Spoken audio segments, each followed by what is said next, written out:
नमस्कार साथियों, देवशास्त्रों के एक और नए सेगमेंट में आप सभी का स्वागत है। मित्रों, आज का विषय नवरात्र पे जगत जननी जगदम्बा की आराधना से संबंधित है। 9 दिनों में देवी के 9 रूपों की पूजा की जाती है।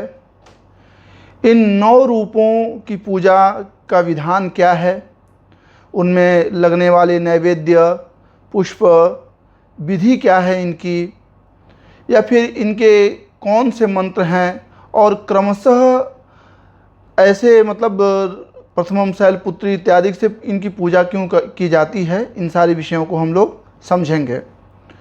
जैसा आप सभी को पता है कि जो नूतन संवत्सर है काल युक्त नाम का, इसका प्रारंभ हो चुका है और सनातन धर्म में नए वर्ष का प्रारंभ ही हम आराधना साधना से करते हैं।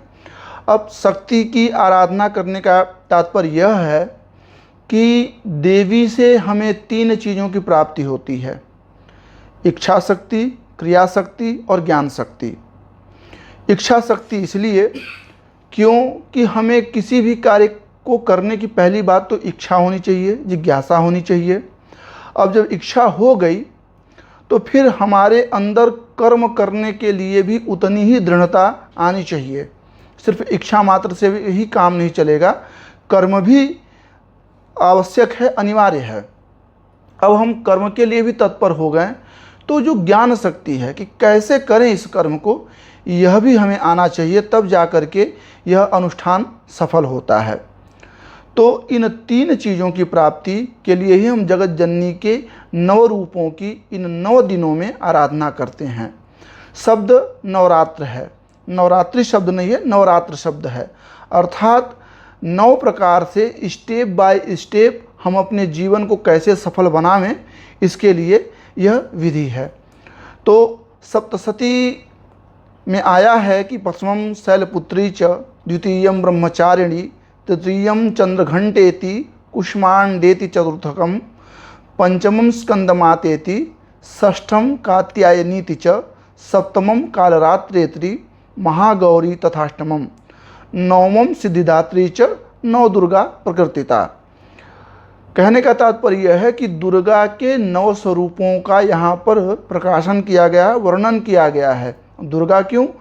क्योंकि जो दुर्गति से बाहर निकाल दे, हमारे जीवन को एक सुरक्षित किला, दुर्ग मतलब किला की भांति ही सुरक्षित कर दे, तो ऐसी ही जगत जननी की आराधना हम 9 दिनों में 9 स्वरूपों का ध्यान और पूजन के पूर्वक करते हैं। तो जो पहली हैं शैलपुत्री। शैलपुत्री की कथा इस प्रकार है कि भगवान शंकर की पत्नी जो माता सती थी, उनके पिता दक्ष काफ़ी अभिमानी थे और भगवान शंकर से बड़ा ही रुष्ट रहते थे। वो पसंद नहीं करते थे भगवान शंकर को। तो एक बार वह यज्ञ कर रहे थे। यज्ञ में उन्होंने सभी देवताओं का भाग तो दिया, सभी देवताओं का आवाहन भी किया, आसन दिया, पूजन किया, लेकिन भगवान शंकर को निमंत्रण नहीं दिया। अब देवताओं की पत्नियों के द्वारा माता सती को यह पता चला कि बहुत बड़ा यज्ञ आपके पिता के वहाँ आपके पीहर में हो रहा है और आप ही नहीं जा रही हैं उसमें। तो माता सती के अंदर यह लालसा जगी कि क्यों ना हम भी चल के उस यज्ञ को देखें, उसके पुण्य के भागी बने। तो वो भगवान शंकर से आज्ञा लेनी चाहिए।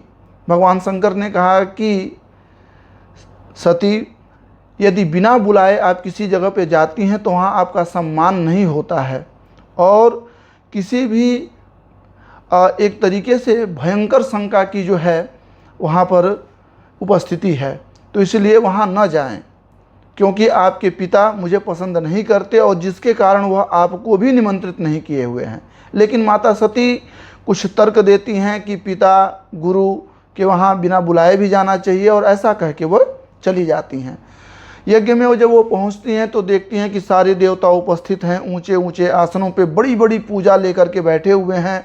यज्ञ में सभी के लिए मंत्र पाठ द्वारा भाग दिया जा रहा है, लेकिन उनके पति भगवान शिव के लिए कोई भी भाग नहीं है, जिससे वो अपने पिता से रुष्ट हो जाती हैं और वहीं पर यज्ञ की अग्नि में अपना दाह कर लेती हैं, योगाग्नि से अपने शरीर को जला के भस्म कर देती हैं।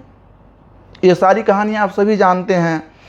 यह सूचना, यह समाचार जब भगवान शिव को प्राप्त होता है तो भगवान शिव अपने गणों को भेजते हैं और उनके गण जो है विध्वंस कर देते हैं उस यज्ञ का। अब यही माता सती दूसरे जन्म में हिमालय की पुत्री बन करके, यानी शैल की पुत्री बन करके उत्पन्न होती हैं। अब यह हिमालय, तनुजा, उमा, अपर्णा इत्यादि नाम भी वहाँ दिया गया है, लेकिन यह शैल पुत्री विशेष क्यों दिया गया? क्योंकि जो शैल पुत्री हैं, आपने देखा होगा शैल मतलब होता है पत्थर, लेकिन पत्थरों में भी जो विशेष पत्थर होता है उसे शैल कहते हैं। कहने का तात्पर्य क्या है कि बहुत घनत्व होता है, बड़ा कठोर पत्थर होता है। इंग्लिश में उसे आप बोल्डर स्टोन कहते हैं। तो वह इस तरीके की शैल की वह पुत्री हैं। तो वह हमें सूचित क्या करती हैं कि पहले दिन जब आपका संवत्सर प्रारंभ हो, तो जैसे आपने देखा होगा कि जो लोग 31 दिसंबर की रात्रि से और 1 जनवरी के प्रातःकाल अपना नव वर्ष मनाते हैं, तो वो कुछ रेजोल्यूशन लेते हैं, कुछ संकल्प करते हैं कि हमें पूरे वर्ष इन नियमों का पालन करना है। लेकिन हम सनातनियों के मध्य में जब हमारा वासंतिक नवरात्र प्रारंभ होता है, चैत्र का शुक्ल पक्ष के प्रथम दिवस से जो नवरात्र प्रारंभ होता है, तो हम अपने उस नवरात्र में क्रमशः स्टेप बाय स्टेप एक रेजोल्यूशन को, एक संकल्प को फॉलो करते हैं। तो जो माता शैलपुत्री का जो प्रथम दिवस में वर्णन किया गया वो यही किया गया कि पहले दिन आपका संकल्प शैल अर्थात पत्थर के समान कठोर संकल्प लेकर के आप अपने अनुष्ठान को पूरा करें। तो हिमालय की पुत्री होने के नाते उनका नाम शैलपुत्री पड़ा। और देखिए, हमारे जीवन का प्रारंभ भी कुछ इन्हीं दिशाओं से होता है। जब आगे की कथाओं में आपको प्राप्त होगा कि दूसरे दिन अगर ब्रह्मचारिणी है तो वो क्यों है, तो ये आपको पूरा क्रम समझ में आएगा कि 9 दिनों में यह क्रमशः 9 देवियों का कैसे यहाँ पर व्युत्पत्ति की गई है। लेकिन आज हम सिर्फ माता शैलपुत्री की बात करेंगे। तो संक्षिप्त में माता शैलपुत्री की कहानी तो आप सभी ने जान लिया। अब पूजन विधि क्या है? प्रातःकाल स्नान करें, शुद्ध हो जाएं, एक चौकी पर लाल कपड़ा बिछा करके माता के चित्र की स्थापना करें। और माता का चित्र कैसा होना चाहिए, तो उसके लिए मंत्र आया। इस मंत्र का आप जप भी कर सकते हैं। वंदे वांछित लाभाय चंद्रार्ध कृत शेखराम, यानी हम वंदना किसकी करते हैं? उसकी करते हैं जो वांछित लाभाय, जो हमारी मनोकामना को, मनोइच्छा को पूर्ण करने वाली है। लेकिन वह है कैसी? तो बोले चंद्रार्ध कृत शेखराम, उसके शिखर पर अर्ध चंद्रमा है, शिखर पर अर्ध चंद्रमा धारण किए हुए ऐसी माता है। और वृषारूढ़ाम शूलधराम, वृष यानी बैल पर आरूढ़ हैं, बैठी हुई हैं और हाथों में त्रिशूल है। शैलपुत्रीम यशस्विनीम, ऐसी माता शैलपुत्री हमें यशस्वी बनाएं। तो माता का जो स्वरूप होगा वह वृषभारूढ़ होंगी, हाथों में त्रिशूल लिए हुए होंगी और सफ़ेद वस्त्र में होंगी। इसीलिए जब भी आप माता शैलपुत्री का पूजन करें तो उन्हें सफ़ेद फूल ही चढ़ाएं। और यजमान में यदि स्त्री है तो वह लाल रंग की साड़ी अथवा लाल रंग का वस्त्र पहन के पूजन करें।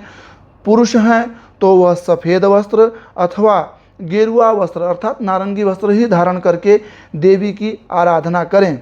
इसका कारण क्या है? क्योंकि शैलपुत्री मूलाधार, जो हमारे सप्त चक्र हैं, उन सप्त चक्र में जो पहला चक्र है मूलाधार, उसकी स्वामिनी हैं। और जब किसी व्यक्ति की मूलाधार चक्र जो है जागृत हो जाता है या भगवती शैलपुत्री की उस पर कृपा हो जाती है तो अत्यंत ही उत्साह से वो व्यक्ति भर जाता है। कोई भी कार्य उसे जटिल नहीं दिखता। समस्याएं चाहे जितनी भी उसके जीवन में आ जाएं, लेकिन उसका जो आत्मविश्वास है, कॉन्फिडेंस है, वो हमेशा दृढ़ बना रहता है।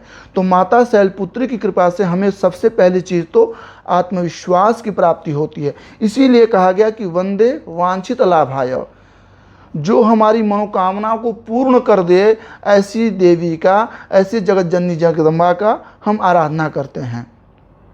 तो माता के लिए एक चौकी पे लाल कपड़ा बिछा करके उनके चित्र को स्थापित करके धूप दीप नैवेद्य इत्यादि से पूजा करें। माता को सफ़ेद पुष्प की माला या सफ़ेद पुष्प चढ़ाएं। साथ ही उनके नैवेद्य के लिए, उनके भोग के लिए कोई सफ़ेद मिठाई, खीर भी हो सकती है, खाजा जो सफ़ेद कलर में ही बनता है, यह भी आप माता को अर्पित कर सकते हैं, चढ़ा सकते हैं।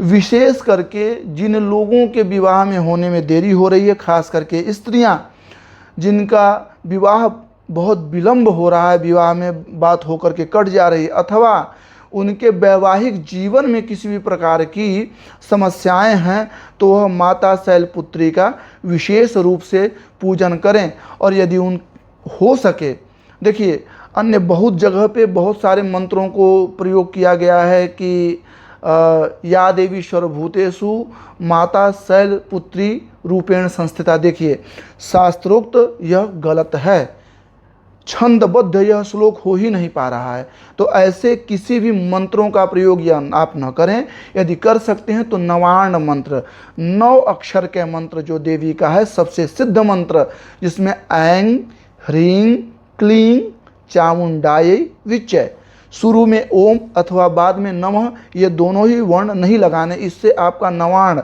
अर्थात 9 अक्षरों का मंत्र 11 अक्षरों में बदल जाता है।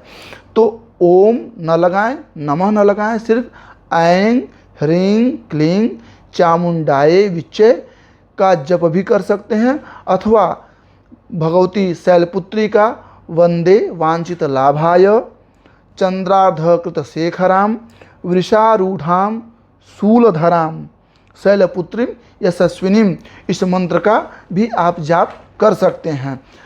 जिन लोगों का विवाह नहीं हुआ है, जैसा कि मैं पहले भी बता चुका हूं, तो वह स्त्रियां यदि इस मंत्र का जाप करती हैं तो देवी की विशेष कृपा उन पर होगी।